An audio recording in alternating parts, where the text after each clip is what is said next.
Caros cursistas, mais uma vez aqui na nossa edição especial do programa Formar MP, do curso Procedimentos Extrajudiciais e Instrumentos de Atuação do Ministério Público, e edição especial esta em que estamos com os coordenadores dos CAOPs no momento, né, falando acerca das situações, problemas que estão no nosso ambiente virtual de aprendizagem e que são objeto do nosso estudo. Neste momento, estamos com a doutora Mariana Barbalho, que atua no cargo de coordenadora do Centro de Apoio Operacional às Promotorias de Justiça do Meio Ambiente, o nosso CAOP Meio Ambiente.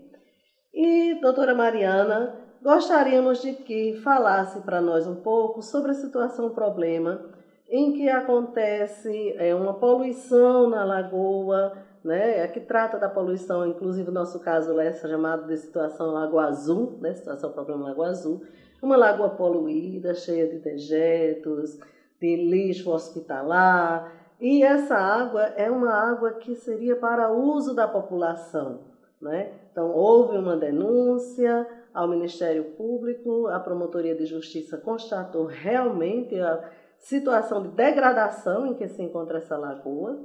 E aí, como é que o Ministério Público atuaria neste caso? Como essa boa problemática semelhante a esta deve ser trabalhada pelo Ministério Público, identificada essa grave situação de degradação da água?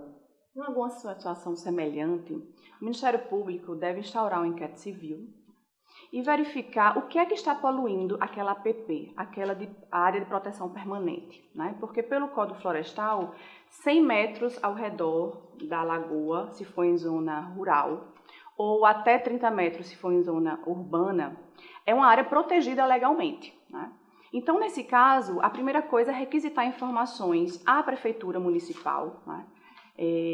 Possivelmente ali seja o lixão da cidade, né? Ou pela declividade do terreno, o lixo está indo para a lagoa, caindo para as águas da lagoa.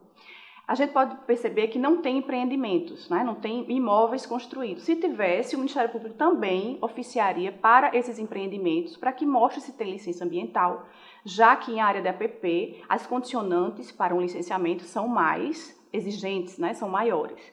Então, nesse caso, oficiar para instaurar um inquérito civil, oficiar para a prefeitura, para que ela diga que lixo é aquele, né?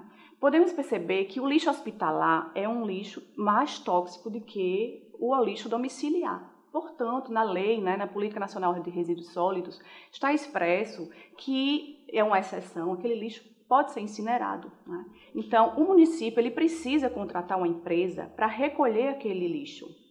Muitas vezes o lixo é recolhido do hospital, mas as clínicas particulares não, né? Ou então os postos de saúde também não. E isso realmente o Ministério Público precisa cobrar dos municípios que eles cadastrem seus estabelecimentos particulares, inclusive, né? Para na hora de liberar um alvará, saber, mas o lixo você vai mandar para onde? Você contratou uma empresa, né? São instrumentos pérfuros cortantes que podem transmitir doenças, né? Inclusive aos banhistas que estão naquela lagoa, naquela situação. Muitas vezes, o lixão da cidade funciona em local inadequado, né? Há muitos anos que os lixões não podem existir, mas a gente sabe que na maioria dos municípios eles ainda existem. No nosso estado, por exemplo, existe apenas um aterro sanitário, né, na Grande Natal, particular, um aterro regional, que pega vários municípios, o lixo de vários municípios, né, até 60, 80 quilômetros. No resto do estado, os lixões estão aí, né? E é por isso que surgiu a ideia no Ministério Público da gente, de um projeto no CAOP Meio Ambiente que se chama Lixo Negociado. É em parceria com o NUPA, e a gente tenta, nas sessões de negociação que ocorrem quinzenalmente na Procuradoria-Geral, vem os prefeitos do interior, vem representante do IDEMA, do Ministério Público do Trabalho, para a gente discutir essa problemática, né? Então, isso tem um inquérito civil instaurado na comarca, né? Ele pode, o promotor, firmar o TAC por lá, né, direto no município, ou pode solicitar uma sessão de negociação ao CAOP Meio Ambiente, né? Estamos dando prioridade às regiões mais distantes, Oeste, Seridó, e vamos agora para o central, na região central do estado. E nessa sessão, nós vimos não só a questão ambiental, mas também social, né? Um dos parceiros desse projeto é o Ministério Público do Trabalho. Então, nesse lixão, né, provavelmente nesse caso seja o lixão, existem catadores, né, que eles precisam de uma estrutura mínima de se trabalhar. Né? Então, o Conselho Nacional nos orientou, né, ministérios públicos todos, de que trabalhemos não só a questão ambiental, mas também social. Então, esses catadores precisam ser cadastrados, precisam ter equipamentos de proteção, precisam ter um local onde se alimentar e não no meio do lixo, né? Nem fazer suas necessidades dentro do lixo. Isso tudo não cabe ao Ministério Público Estadual, né? Cabe ao Ministério Público do Trabalho, que é parceiro nesse projeto chamado Lixo Negociado.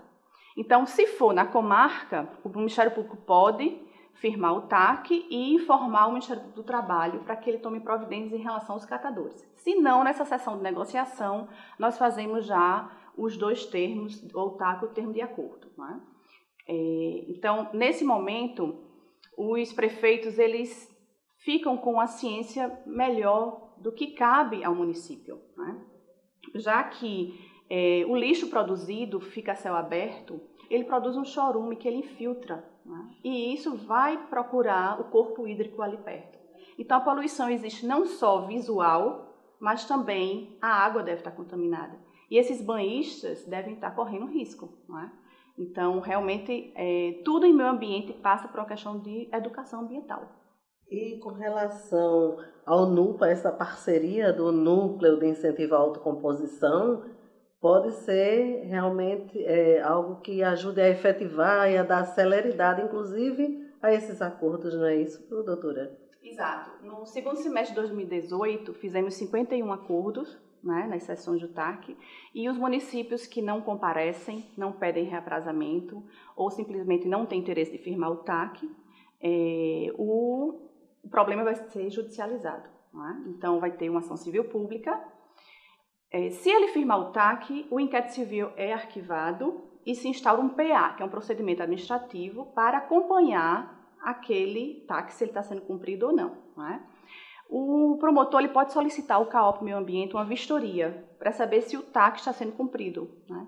Ou uma vistoria prévia, né? Se no inquérito civil dele não tem vistoria alguma do IDEMA, que no caso aqui tem, né? No caso concreto, ele pode também solicitar uma vistoria ao CAOP Meio Ambiente, que vai ao local e ver todas as condições mínimas de um lixão que seja um aterro controlado, não é sanitário. Não é sanitário. Os municípios precisam se organizar em consórcio e realmente é uma verba maior. Não é? Temos, por exemplo, no Seridó e no Oeste, verba federal para essa função, para essa destinação. Não é?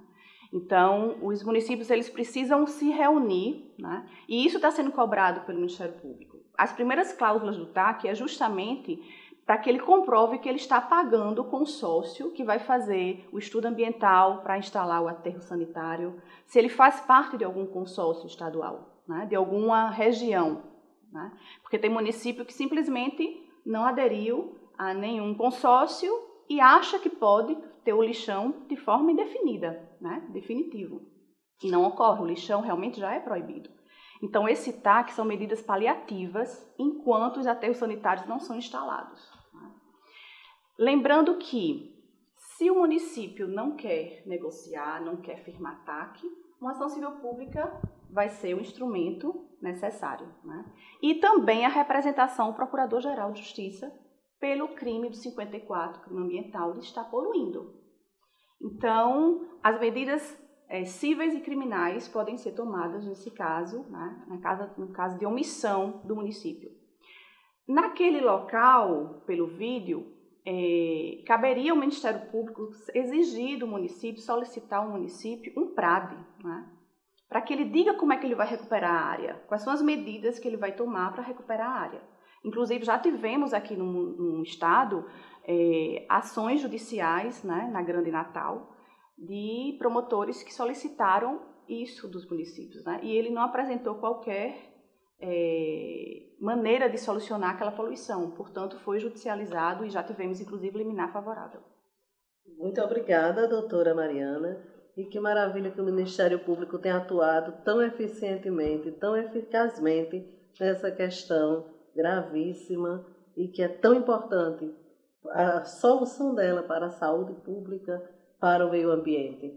Muito obrigada, muito esclarecedora a sua fala e até o nosso próximo programa.